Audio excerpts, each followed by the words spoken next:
يا شهيدا علمنا معنى العزة والإباء نراه نجما ساطعا يتراءى। আবু কুদামা রাহিমাহুল্লাহ আমাদের সালাফদের মধ্য হতে তিনি একজন বড় মুজাহিদ ছিলেন। জিহাদের ময়দানে তার জীবনের অধিকাংশ সময় অতিবাহিত হয়েছে। বিশেষ করে রোমানদের বিরুদ্ধে তিনি অনেক যুদ্ধ করেছেন। আবু কুদামা রাহিমাহুল্লাহ একবার মসজিদে নববীতে বসে তার আরব বন্ধুদের সাথে গল্প করছিলেন। তখন তার বন্ধুরা বলল, আবু কুদামা, তুমি তো সারাটা জীবন জিহাদের ময়দানে কাটিয়েছ, জীবনে অনেক জিহাদ করেছ। আজকে তুমি আমাদের জিহাদের ময়দানের এমন একটি ঘটনা শোনাও যে ঘটনাটি তোমাকে সবচাইতে বেশি আশ্চর্যান্বিত করেছে। আবু কুদামা রাহিমাহুল্লাহ বললেন, আচ্ছা শোনো, আমরা একবার রোমানদের বিরুদ্ধে জিহাদ করার জন্য ফোরাত নদীর তীরে অবস্থিত দিকা নামক শহরের উপর দিয়ে যাচ্ছিলাম। পথিমধ্যে আমি একটি উট কেনার জন্য এক জায়গায় যাত্রা বিরতি করলাম। আমাদের অবস্থানের খবর শুনে একজন মহিলা আসলো।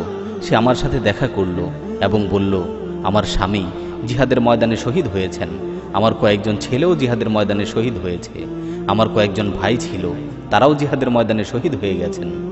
এখন শুধুমাত্র আমার একটি ছেলে আছে আর ছোট্ট একটি মেয়ে আছে। আমার ছেলেটির বয়স 15 বছর। সে হাফেজে কোরআন, হাদিসের ব্যাপারে ভালো জ্ঞান রাখে, দক্ষ অশ্বারোহী, দেখতেও খুব সুশ্রী। আমার খুব ইচ্ছা ছেলেটিকে জিহাদে পাঠাবো, কিন্তু সে একটি কাজে শহরের বাইরে গেছে, এখনো পর্যন্ত ফিরে আসেনি।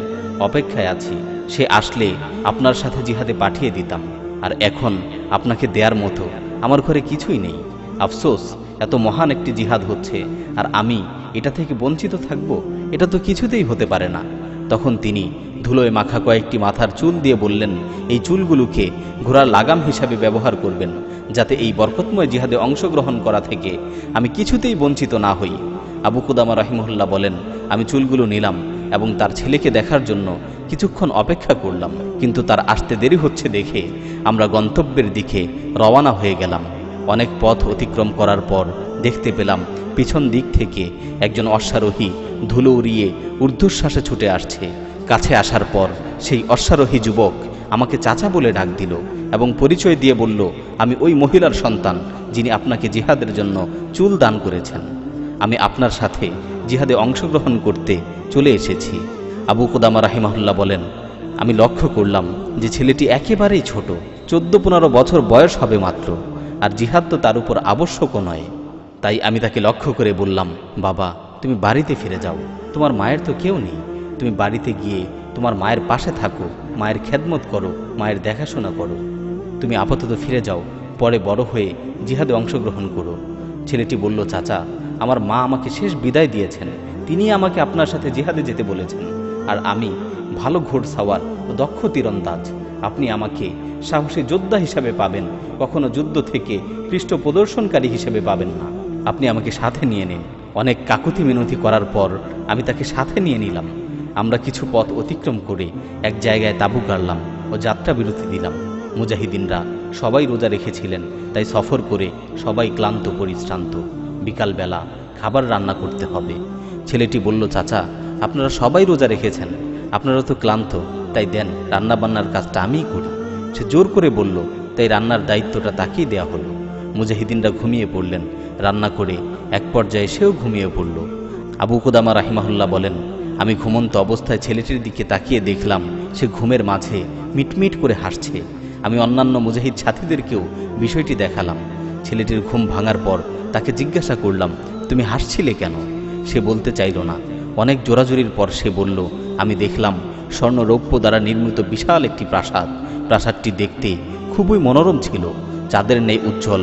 অনেকগুলো সুন্দর মেয়ে সেই প্রাসাদ থেকে বের হয়ে আমাকে অভিবাদন জানাতে লাগলো, আমাকে অভ্যর্থনা জানাচ্ছিল।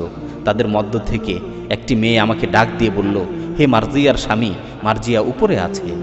আমি প্রাসাদের উপরে চলে গেলাম। উপরে গিয়ে দেখি খুব সুন্দর একটি মেয়ে বসে আছে, যার উজ্জ্বলতা সূর্যের আলোকেও হার মানায়। আমি তাকে স্পর্শ করার জন্য তাড়াহুড়া করছিলাম। সে আমাকে বলল, ধৈর্য ধরো, এখনও সময় হয়নি, আগামীকাল দুপুরে তুমি আমার সাথে সাক্ষাৎ করবে। এরপর আমার ঘুম ভেঙে গেল। আবু কুদামা রাহিমাহুল্লাহ বলেন, পরের দিন রোমানদের বিরুদ্ধে আমরা তুমুল যুদ্ধ শুরু করলাম।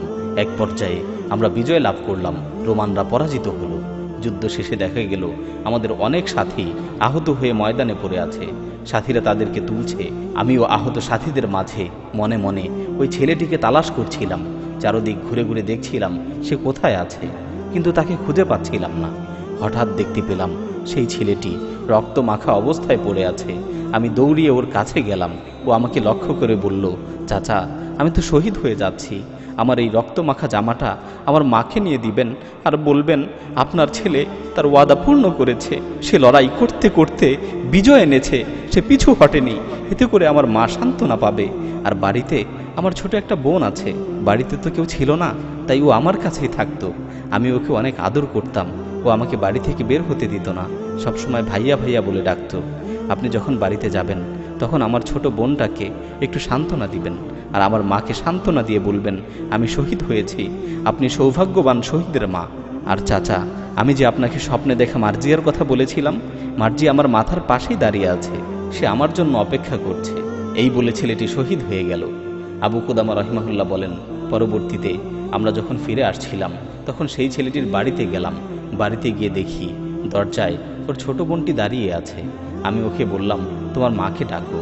ছেলেটির মা আসলো এবং আমাকে বলল, আপনি কি আমাকে সান্ত্বনা দিতে এসেছেন না সুসংবাদ দিতে এসেছেন?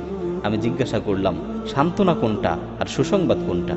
সে বলল, আমার ছেলে যদি সুস্থ অবস্থায় ফিরে আসে তাহলে আমাকে সান্ত্বনা দিন, আর আমার ছেলে যদি শহীদ হয়ে থাকে তাহলে এটা হবে আমার জন্য সুসংবাদ।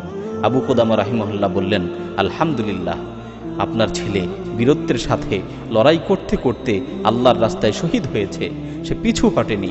তখন ওই মহিলা বললেন, সমস্ত প্রশংসা ওই সত্তার যিনি আমার এই ছেলেকে পরকালে নাজাতের ওসিলা বানালেন।